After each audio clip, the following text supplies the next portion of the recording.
Bonsoir, il est 18h, bienvenue dans votre journal. Voici les titres. Conserver la végétation, c'est le cri d'alarme de l'association de sauvegarde de Lansvata. Nous les avons rencontrés aujourd'hui en plein chantier d'aménagement de la plage. Le taux d'occupation du camp est proche des 200%, manque d'intimité, manque d'accès aux soins, cafards ou encore rats, des conditions indignes que dénoncent les avocats. Quelles sont les solutions? Nous en parlons ce soir avec maître Marie-Catel-Kègre, avocate au barreau de Nouméa. Et enfin, le graphe, un art qui prend sa place dans le nord du pays. C'est le credo des jeunes de la maison familiale et rurale de Koné. Leur projet Mon âme t'aggrave sous l'œil et l'expérience de Wilfried Mero, un artiste, partage et rencontre à la fin de ce journal. Non à la disparition de l'herbe et des cocotiers de Lansvata. C'est ce qu'on pouvait lire ce matin sur les pancartes fixées aux arbres balisés au milieu de la baie. Pour l'association de sauvegarde de Lansvata, c'est un moyen d'informer et d'alerter la population sur le chantier d'aménagement de trait de côte de Lansvata, un projet qui est chiffré à 2 milliards de nos francs et qu'il qualifie de catastrophe. Les précisions de Duke Menango.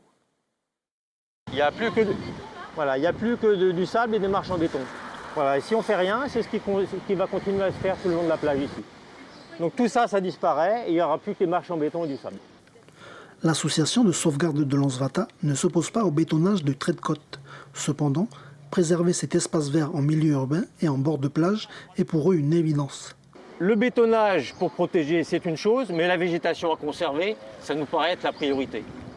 Ce projet, il faut lui donner une autre dimension. La dimension style Gold Coast avec les grandes étendues bétonnées, c'est une chose. Mais Lansvata, c'est pas ça. Lansvata, c'est l'herbe, les cocotiers, les gens qui viennent se détendre. Voilà. Pour sauver les planchistes, la mairie de Nouméa nuit à un patrimoine partagé par l'ensemble des Calédoniens. C'est un endroit multiethnique. Il y a des gens qui jouaient à la pétanque là-bas. Par exemple, pourquoi avoir viré les terrains de pétanque? Ça permettait aux arbres de respirer, les terrains de sable, là ils sont noyés dans le béton. Des bagnants, je ne sais pas combien vont survivre. Donc nous, ce qu'on voudrait arriver à faire, en concertation, être reçu par la mairie et arriver à ce que le mur soit déplacé, parce que là tous les contrats sont signés, qu'on ne le mette pas à la place où il est prévu, c'est-à-dire au bord du trottoir, là, mais de l'autre côté du trottoir, de manière à conserver cette zone tampon qui sert, et pendant les coups d'ouest, à amortir les vagues, et le reste de l'année pour tout le monde, quoi, en fait. Les gens qui viennent étaler la natte, pique-nique, sieste, gonfler son paddle, grailler sa planche à voile. Enfin, c'est un endroit qui sert à tout le monde. Présent depuis plus de 20 ans sur cette partie de la baie, ce professionnel du loisir nautique déplore lui aussi un manque d'information et une absence de concertation. Il craint pour la suite de son activité. Et moi, au niveau de ma structure, ça ne va pas du tout évoluer. Au contraire, je vais me retrouver de l'autre côté du trottoir, la voiture, les camions garés l'un derrière l'autre. Donc je ne suis même pas sûr de pouvoir décharger mes affaires pour pouvoir sortir mes trucs. Donc il n'y a aucun développement au niveau touristique. Ça me révolte, quoi. Et qu'ils enlèvent la pelouse et les arbres en plus, alors là c'est une catastrophe parce que tout l'endroit où je suis depuis plus de 20 ans, ça a été très peu érodé, vraiment très peu, quoi. Ces travaux devraient durer jusqu'en 2024. Contacté, la mairie de Nouméa n'a pas souhaité répondre à nos questions. Justice à présent, expulsés ou pas, les habitants du Picomore à Dambéa seront fixés le 13 janvier prochain. Face à eux, la société d'équipement de la Nouvelle-Calédonie, les avocats de la CECAL et les habitants ont été entendus ce matin au tribunal de Nouméa. Au cœur des débats, la légitimité de la revendication foncière et des titres de propriété de plus de 80 hectares à Dambéa. Écoutons Philippe Reuter, l'avocat de la CECAL, suivi de Martin Calmé, avocat du GDPL Takou. Non, la revendication, si vous voulez, alors d'abord des revendications, il y en a beaucoup en Nouvelle-Calédonie, mais deuxièmement, il y a une procédure qui est prévue normalement auprès de la DRAF et il n'y a aucune demande qui a été formalisée. Ce terrain, il a été acheté quand même par la CECAL, avec la province sud qui est garante, 3,5 milliards. Aujourd'hui, nous avons des intérêts qui sont extrêmement importants parce que nous avons des emprunts en cours, mais tout ceci se fait au bénéfice des Calédoniens. On ne gagne pas d'argent sur ces opérations. il y a des revendications depuis 2003. On a versé les documents, on a versé les courriers, tant à la DRAF qu'aux différentes personnes qui étaient des intermédiaires dans le cadre de cette procédure. C'est une revendication qui est légitime, c'est une revendication qui est étayée procéduralement par des actes, et c'est pour ça que nous on s'oppose aux demandes de la CECAL. C'est la 4e fois qu'on se retrouve dans la juridiction. On demande simplement aux magistrats qui ont débouté à 4 reprises la CECAL de leur demande de confirmer les jugements qui ont été rendus par le passé. Voilà des propos recueillis par Océane Dacugna. En bref, au même titre que le centre hospitalier du Nord et les Médipoles de Koutio, il faudra aussi obligatoirement porter le masque à la clinique Kwindo Magnin à Nouméa. Une décision prise suite à la recrudescence de cas de Covid au pays. Les gestes barrières sont également réactivés. Passons au dossier de la rédaction.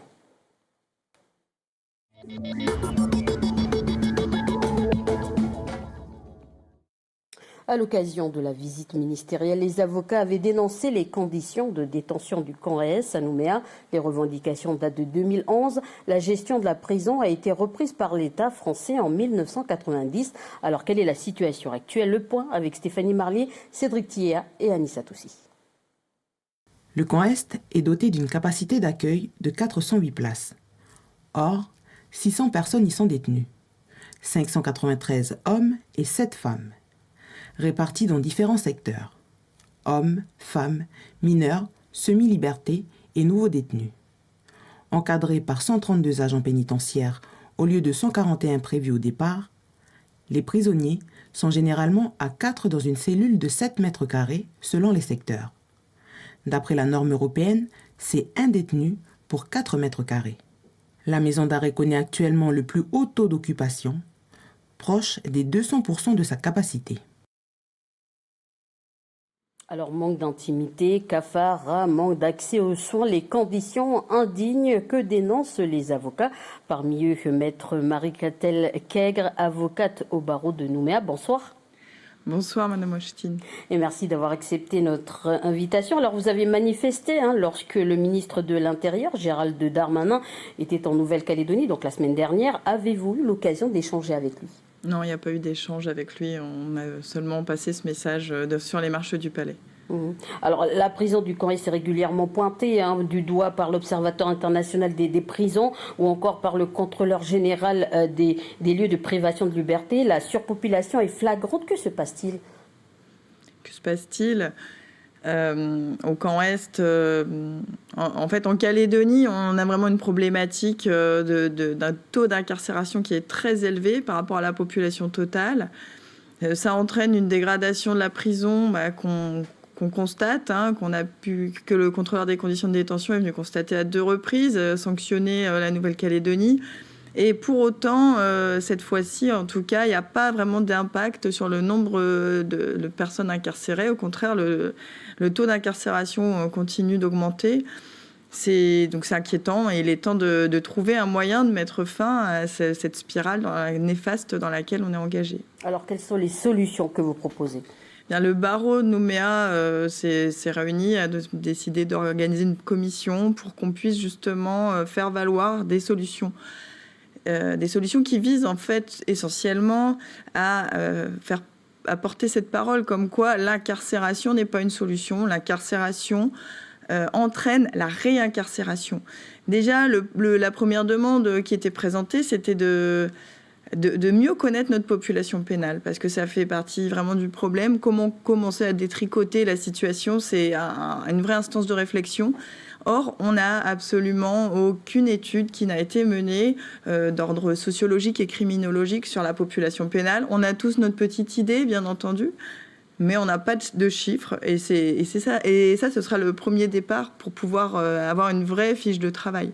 Après, le projet, globalement, c'est surtout de s'orienter sur des solutions alternatives à l'incarcération. C'est d'avoir davantage de corps médical, donc tout ce qui va, notamment des psychologues, pour accompagner au mieux les personnes qui sont confrontées à une incarcération, puisqu'on sait que ce sont des personnes qui traversent une crise.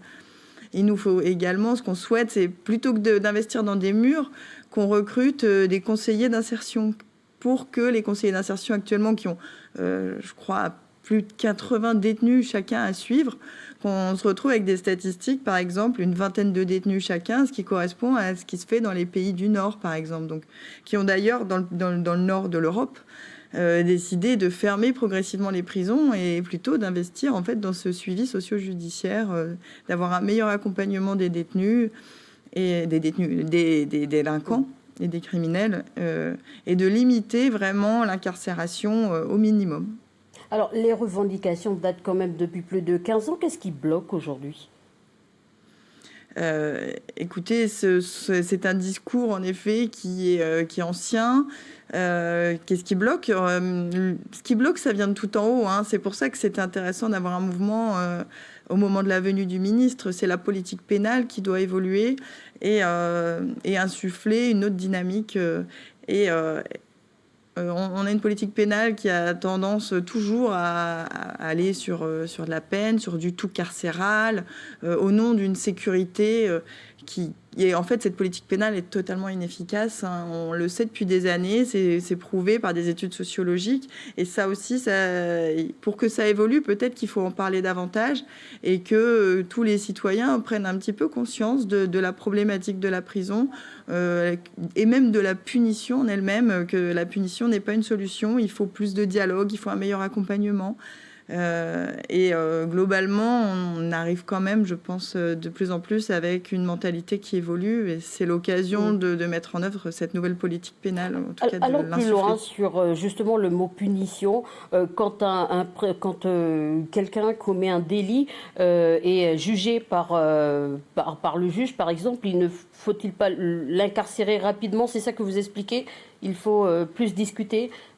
Eh bien, et en effet, il faudrait permettre aux personnes qui commettent des délits d'avoir un meilleur accompagnement, d'essayer de comprendre qu'est-ce qui cloche, peut-être d'avoir des solutions d'hébergement, des solutions alternatives où ils pourraient avoir plus de liberté, plus de bracelets, vous voyez, qu'on puisse les suivre.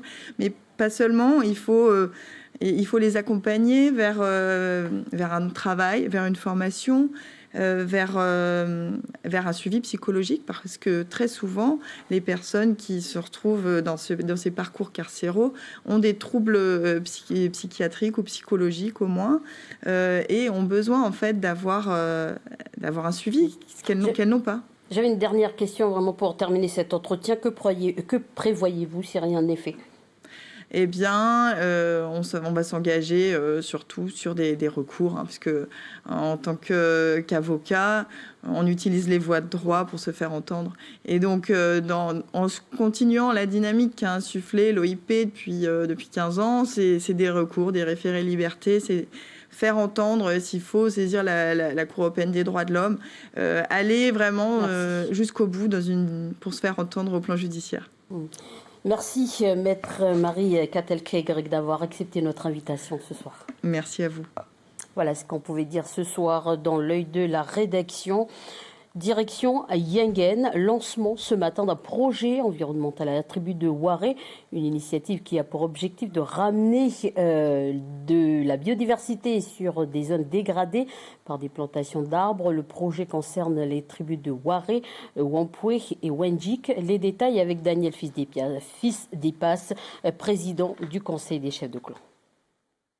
Et il y avait pas mal de feux qui ont été mis par les gens, accidentellement ou autre. Et il y a eu beaucoup d'éboulements par la suite. Et on s'est rendu compte aussi de l'érosion du littoral. Et souvent, quand il y a des grosses pluies comme maintenant, donc on se rend compte que les éboulements finissent à la mer des fois. Et pour éradiquer ces choses-là, pour stopper un petit peu toutes ces choses-là, on a convenu avec la tribu de Wendjik de mettre en place un projet de plantation d'arbres, donc sur les sites qui sont, on va dire, répertoriés à l'avance. Mais auparavant, il y a l'éradication des espèces envahissantes qui sont derrière moi, donc les pinus par exemple, les pins de Caraïbes, qui poussent n'importe comment là, donc sur la montagne. Et on voudrait l'éradiquer et en même temps replanter des espèces d'ici, des espèces du pays. Fête du litchi sans le fruit rouge cette année à Lifou. L'événement est pourtant maintenu par le comité organisateur de la tribu de Nachaom. Une occasion pour les producteurs d'écouler d'autres produits de saison et de fidéliser les visiteurs. Un reportage d'Henri Nailolo. Ça donne pas cette année. Et puis, ben voilà, il y a des années où ça donne au moins dans les 300 kilos à peu près. Ou sinon, si ça donne bien tous les pieds, ça donne 1 tonne. Ici, chez les Cinémada, plus de 40 pieds de litchi y sont plantés. Même s'il n'y a aucun fruit rouge cette année, on y trouve tout de même des plants marcotés et bien d'autres produits encore.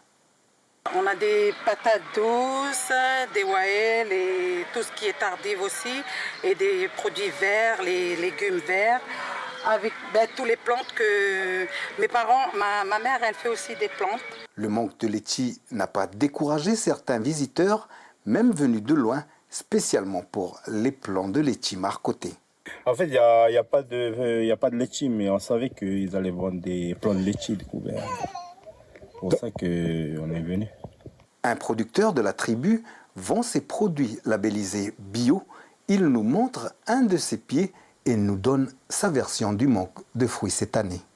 Cet arbre-là, il a presque 15 ans. Et puis l'année dernière, il a fait presque 150 kilos. Pour tout ce qui a freiné le manque de litchi sur, je peux dire que sur tout le territoire, c'est les inconvénients du climat. Et il y a eu pas assez de coups de froid là, pour essayer d'enclencher la floraison. Et il y a eu beaucoup de grosses pluies là, qui a fait tomber un peu toutes les noisons. Les producteurs envisagent déjà des solutions, comme se lancer dans l'agroforesterie pour pallier au phénomène climatique. Et enfin, après avoir remporté le prix des nickels de l'initiative le mois dernier, comme vous le voyez sur cette image, les jeunes de la maison familiale et rurale de Koné ont pu concrétiser leur projet Mon âme ta graphe, un atelier d'expression avec le graphe.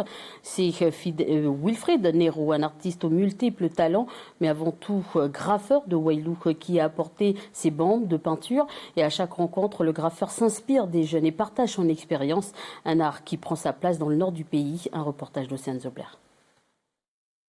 Une ligne là, une autre ligne là. On a partagé déjà. Pour faire les lettres, on n'a que 3 lettres. C'est quoi les 3 lettres à mettre? Voilà. Will Style, comme on le surnomme, a découvert le graphe il y a plus de 20 ans et depuis sillonne le pays pour partager son talent. Les murs sur son passage se transforment et délivrent des messages qui s'inspirent de sa culture et des autres. Ancien professeur d'art plastique, il n'hésite pas à échanger avec les plus jeunes. Non, la moitié de 55 alors c'est 25,5. 25,5. 25,5. Ok, maintenant il faut tracer les lignes là, là-bas là, avec le cordex. Ici, on est un peu comme à la maison aussi, tu vois. Voilà, c'est un peu plus convivial quoi. Du coup, ils ont un langage, je veux dire c'est un langage dur, mais c'est normal, ils sont ici, c'est... Voilà quoi. Mais quand il s'agit de bosser, ils bossent, ça va. Est-ce que tu as déjà vu des jeunes qui ont commencé, eux, à faire aussi du coup du graphe quoi? Oui. Il y en a 2 ou 3 maintenant. Enfin, il y a 3 maintenant que je suis, qui me suivent et puis qui travaillent avec moi quand j'ai besoin d'eux. Partout, il y en a de plus en plus. On s'exprime sur les murs et puis voilà, que de faire des tags, là au moins c'est propre et puis c'est joli. Ça change un peu des dessins qu'on fait aussi. Ce qu'il faut faire là-bas, c'est comme des conneries. Le graphe comme art est un moyen d'expression et une manière d'embellir les communes. Pour certaines, comme à Nouméa, il est encore difficile de laisser sa trace. En province sud, il y a tout un protocole avant de dessiner quelque chose sur un mur. Ça fait longtemps qu'on essaie de graffer un mur qui exprime un peu la multiculturalité, on va dire, du pays. Ah ben non, ça passe pas quoi. C'est plus contrôlé. Du coup, c'est pas de la liberté d'expression, c'est de l'expression contrôlée. C'est plus faisable ici, dans le nord. Dans les îles aussi. Si vous voulez pas faire d'erreur, vous pouvez mettre un scotch pour séparer. Ok? Malgré tout, Will a pu aujourd'hui graffer presque partout en Nouvelle-Calédonie. L'atelier se tiendra jusqu'à vendredi. La semaine prochaine, il a prévu des ateliers sur Nouméa avant de remonter sur Koné. Un programme bien chargé s'annonce aussi pour les vacances scolaires. Ainsi s'achève cette édition. Ne manquez pas les demi-finales de votre divertissement. La France a un incroyable talent. C'est à 19h55. Belle soirée en notre compagnie.